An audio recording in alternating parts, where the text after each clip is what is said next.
When it comes to type 2 diabetes, prevention is very important. More than 1 in 3 have pre-diabetes, and some don't even know they have it. Providence's Kristen Filer shares ways we can prevent type 2 diabetes.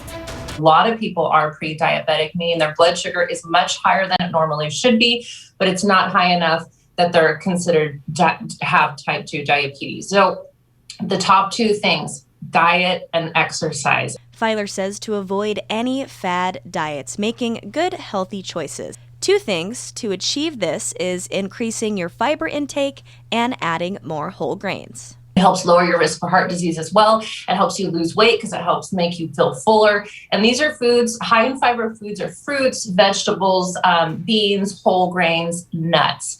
And then along the lines of whole grains, it's not super clear why whole grains help control your diabetes, but it does. It helps reduce your risk for it, and it helps maintain those blood sugar levels. You should make sure half of the grains that you choose are whole grains. Exercise has a variety of benefits for your health, and Filer says it can reduce your blood sugar and help boost your sensitivity to insulin. We know insulin, blood sugar, they're like frenemies. They go hand in hand. They have to do with each other.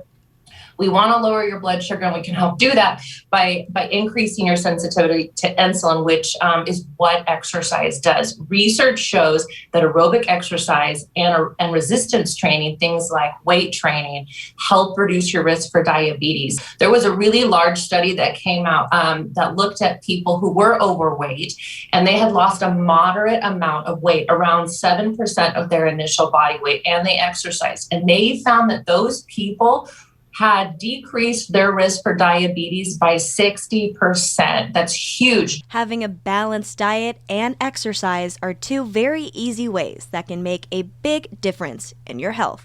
It makes such a big difference. I see so many patients that were overweight and they lost 10 pounds and they say, well, I was pre-diabetic, but now it's not even something that's on my radar. I just keep my weight controlled and it's not something I have to deal with when I go to the doctor. So it makes a really, really big difference.